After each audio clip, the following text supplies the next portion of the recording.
Okay, I'm back here working on this K75S, and when I took that long ride up to Georgetown and through Cool, going through those twisties, I noticed that the dampening wasn't really good on my front forks. So I think it's time to swap out the fork oil. So I went ahead and got some fork oil here, and this is a 10 weight. The book and the BMW service manuals call for a 7.5 weight oil, which is really difficult to find, but you can get it. You can order it online. But I decided to go with the 10 weight for a little bit firmer. But you can go to a 5 weight. It's a little softer. Or what some people have done is they've blended the two. So you pour half the 5 and half of the 10, mix it together, kind of gives you 7.5 weight. And so you can see here, I've got an S, and you can see at the top of the fork, there is an S stamped at the top of the fork. So what you got to do is you take off the little dust cover, which is right here, and you just take like a flathead screwdriver, pop it off, and then you can see the S that's stamped on the top of here, right there. You can see the S is stamped on the top. And so what I usually like to do is make sure that the fill port can open before you drain it, because what happens is if you can't open this and you drain it, then you've got no oil in there whatsoever. So let me try and get that off. What I'm probably going to do is remove the fairing too, because you can see my fairing cracked because this is a parabellum fairing and it interferes with my mirror stock. So I'm going to go at some point get the OEM windscreen. So I may just ride without a screen for the time being. So let me go ahead and remove that, because what I want to be able to do is get the forks onto the bumper or the fork lock position, so I can get enough torque on it to crack that nut off. Okay, now that the fairing's off, I had to remove this my dash pad and then loosen my my handlebar mounting screws, and then because I have these little pod things, I had to kind of loosen that a little bit in order to get access to the top of that nut. So let me go ahead and try and break it free.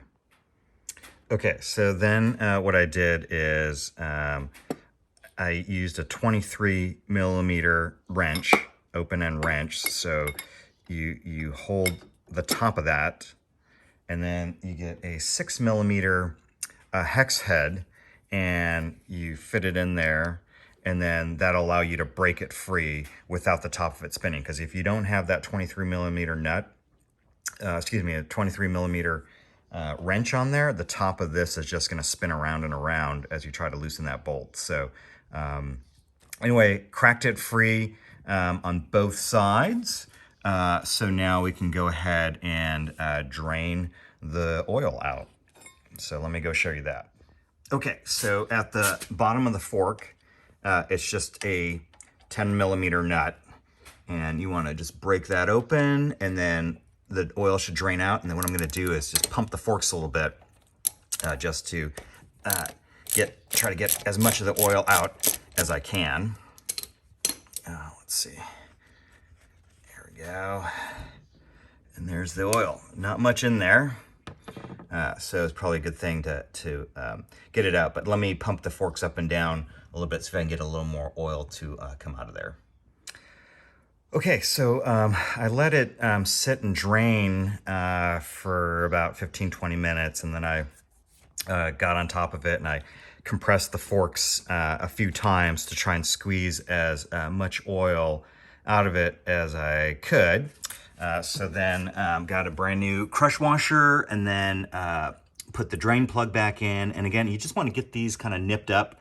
You don't want to over tighten it, because you will strip these, strip the threads out, not necessarily the bolt, but the threads in the fork. So you just want to get it, just kind of nip it up, and then I'll go ahead and clean this up later, but you can see the oil kind of leaked all over the place. So I'll get some brake cleaner and clean all that up. But we're gonna go ahead and refill it. So I've got one of these measuring cups. And then for the S forks, you just want to put in 280 cc's. So I'll measure that out, and that's 280 per fork. So I'll measure that out here in this measuring cup, 280, because I don't have one of those fancy syringes, but if you get one of those fancy syringes, or even like a meat injector or whatever, food injector, that works really good. Otherwise, I'm just going to use this little funnel here that fits in the fill port pretty good. So I'll just funnel and slowly pour it in, and then we should be good to go. So I'll do that on each side. Okay, so I've got in here at between 250 and 300, so about 280, and then we'll go ahead and start pouring it in and go from there.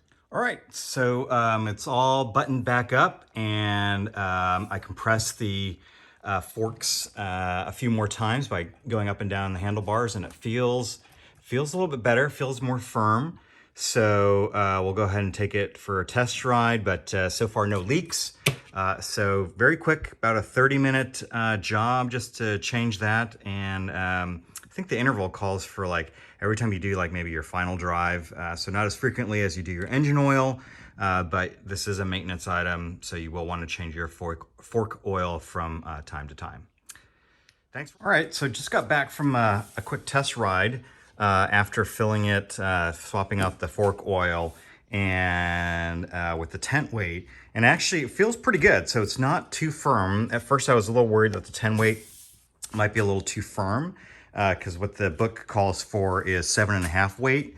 But the 10 actually worked out pretty well. So it was not super firm, still had some dampening effect, but felt pretty good. So a quick, easy job, about 30 minutes to do. And just make sure you get your crush washers, because that's what stopped me.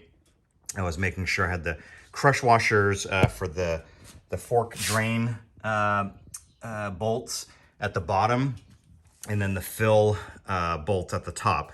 They all have crush washers. So just get those correct crush washers, and 30 minutes you'll be done. Thanks for watching.